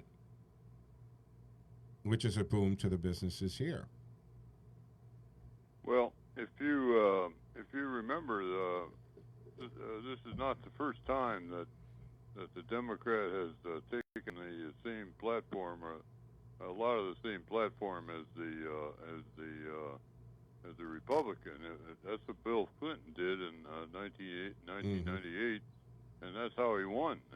Yeah. When you listen to him toward the end of that campaign, you could hardly differentiate between him and Bob Dole. Yeah, it was the same stuff, and he was a lot more personable than Dole was. Meanwhile, Joe is he's borrowing from Bernie Sanders and AOC, and he's going to put these regulations and the Green New Deal stuff on it. But we do have a caller. But the other thing, I want to go to another email that came in and just address this and Dr. Larry. So we were talking earlier, with China and the situation there, and he's saying, hey, the research agree with the callers, Joe, right? I get that. But this is the thing. When callers call up and say their piece, Shane, you're not questioning them and verifying, right? So it's an open mic. So when somebody calls up and says something, and I get the point that's being made, folks, is I shouldn't, agree right away with them and everything. I get that. Maybe I'll do a better job in clarifying this. But our disclaimer is that we don't, the station, me, the host, Cameo Media, we don't necessarily agree with what callers say. But they shared some great information. So let me do that real quick. Foxconn, that's the company that does a lot of the work in assembly for Apple, right? And they do. It's Foxconn Technology Group. They're a Taiwanese multinational electronic contractor manufacturer. They're huge, right? They make the components for the BlackBerry, iPad, iPhone, iPod, the PlayStation 3, 4, Woo, Xbox, all of that stuff. I think they're responsible for like 40% of electronics made. So Joe has shared with us that, it's a Taiwanese company. It does have manufacturing plants in China. And this particular listener, Dr. Larry, was able to visit some of the former students of his who worked in the operation in Kunsan. And that's in Shanghai. It's like between Shanghai and Zhizhou. So it works in factory conditions are deplorable and depressing. The pay was the equivalent to about $1 an hour. with no overtime pay for an average of 10 to 12 hours a day with only Sunday off. And they lived in a factory dormitory, and the conditions there were like a hospital ward with bunk beds. Okay, that's kind of what I had said, on the air. I agree with that. That's what I was saying, that they lived in these factories and they worked long hours, and it was, $1 an hour is slave wage, no matter how you cut that. And that's why they had to put, in some of these buildings, they literally had to put suicide prevention nets up and things of that nature, because they needed to get out of there. All right, so just responding to that, we asked people, Doctor, right, to text in and message, so we need to acknowledge those. And thank you for participating that way when you don't call in. Speaking of calling in, at 508-871-7000, Joel is back. You were waiting. Joel, I went to you earlier, and I don't know if we lost you or you hung up on the waiting, but I'm glad you called back. Good morning. And Dr. Larry Fedawa is on the line with us. Yes, good morning, Joe. Good morning to your guest. Yeah, I just wanted to say, you mentioned Joe Biden should do more TV interviews, and you're talking about the 3 debates that are probably upcoming. Mm-hmm. But I disagree completely. It's not even a binary choice. This fall. It's basically a referendum on Trump. And your guest, Larry, if I can address you on the phone, you said no one watches MSNBC and CNN.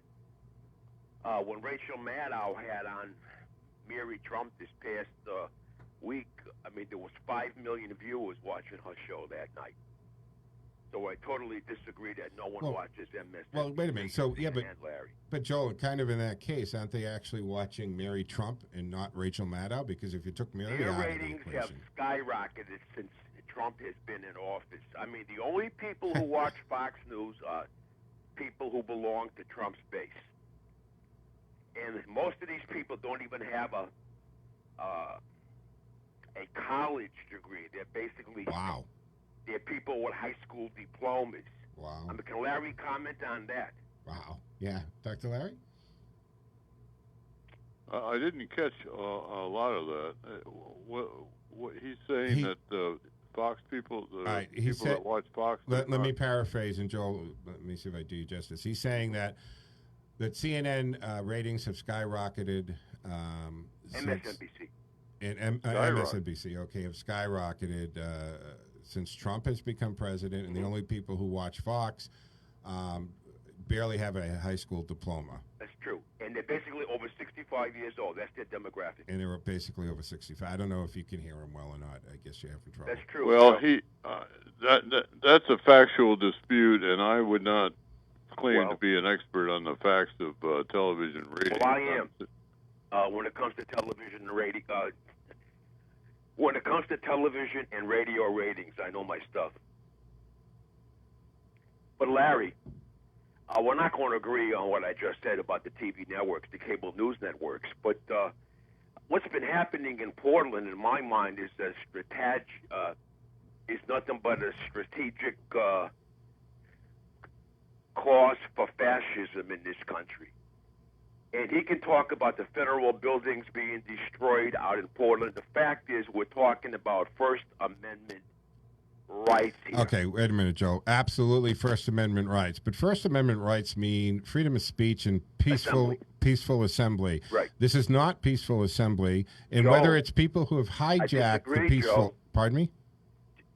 Joe, with all due respect, 75 or 80% of the protesters have been peaceful.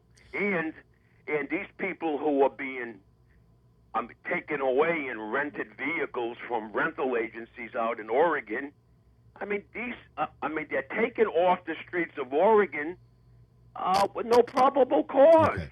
So, they're just being removed and taken to someplace in Portland. Joe, we clearly see, what networks you watch, too, for the news. Of course, I'm proud. Because first of all... Of course I'm proud to say I watch MSNBC. Okay, because first of all... Would I not be proud to say that, Joe? Joe, first of all, I'm not going to agree with 70-80% of the protesters. First of all, in Portland, most of the protesters who are peaceful and so forth, by 10 or 11 o'clock, they've done their thing and they've gone home. And then we have people coming out who, for whatever reason their reasons aren't there. It has nothing to do with George Floyd whatsoever. And they're not peaceful. They are not peaceful when they have weapons, when they put lasers into police officers' eyes and break their eye socket, when they fire commercial-grade fireworks at them, when they break into the federal building and try to set it on fire with personnel in it.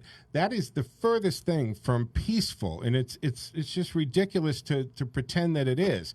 Second of all, those are, in fact, federal buildings with federal officers for whatever agents they are, but they've been there. Don't pretend that all of a sudden Trump sent federal agents. They've existed and coexisted with local and state officials and police forces forever. They've been in these communities, and they have every responsibility and right to protect those properties, regardless of what the mayor or the governor said. They really don't have a say in it.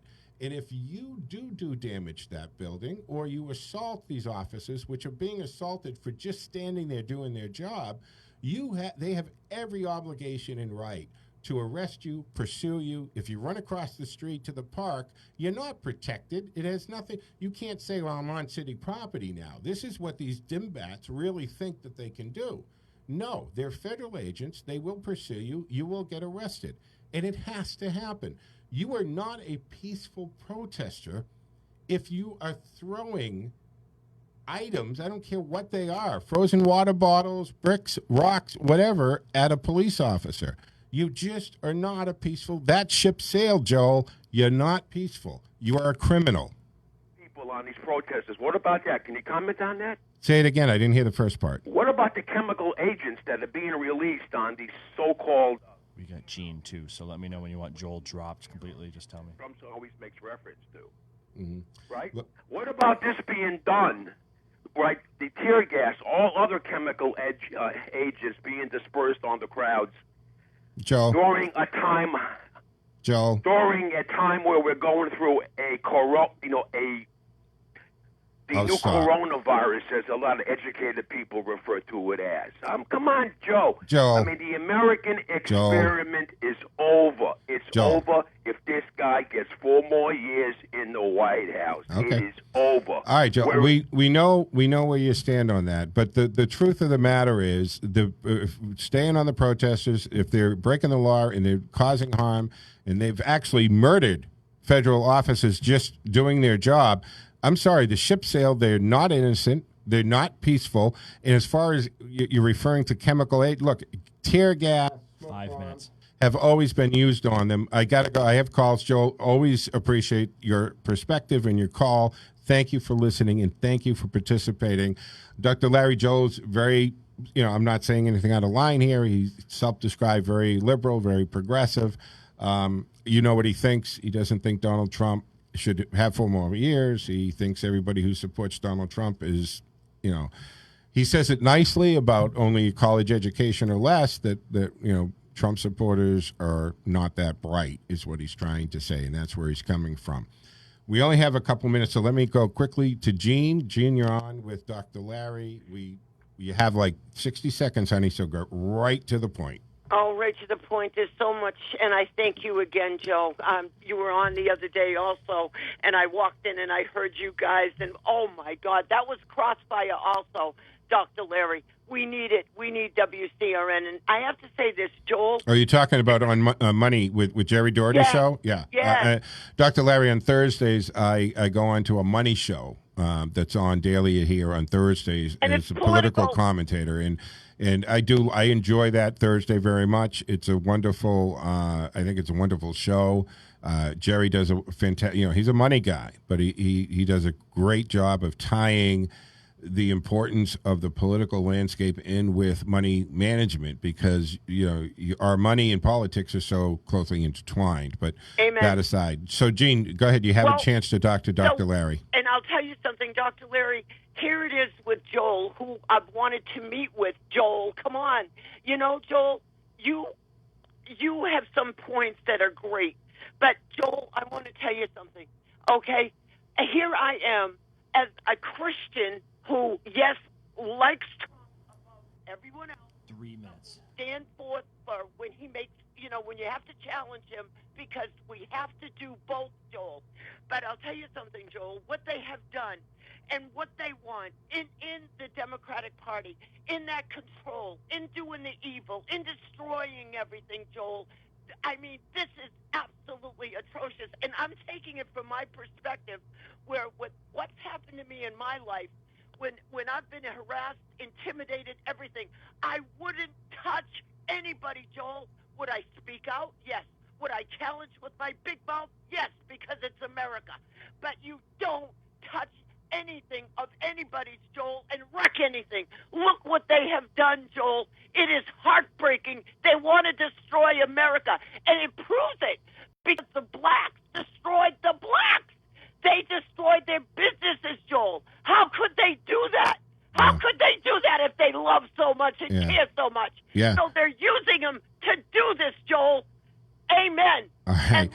Gene, you're wow, you're getting very emotional and passionate, and I love that in a caller. That's fantastic. But yeah, I think in my monologue I addressed, look at the numbers from Detroit last weekend, right? I mean, there were, I got to look real quick on it. I mean, Detroit had ridiculous number of shootings and 7 killed. Right in the last 2 weeks, Doctor, they've had 5 mass shootings, but minute and a half to go.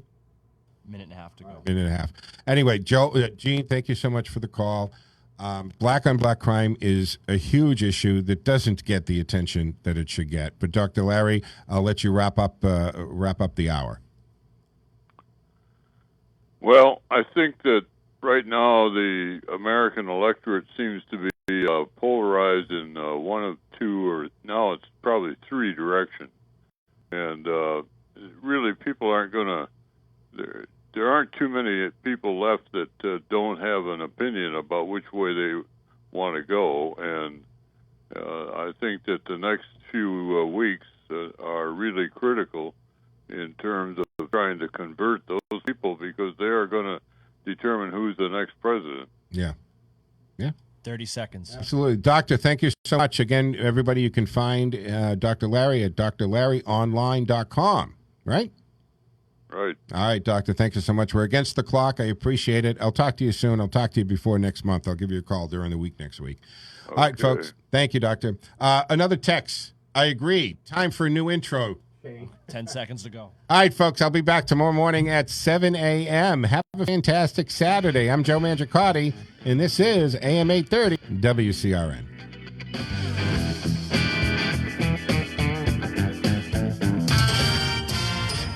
WACE Chicopee and WCRN Worcester.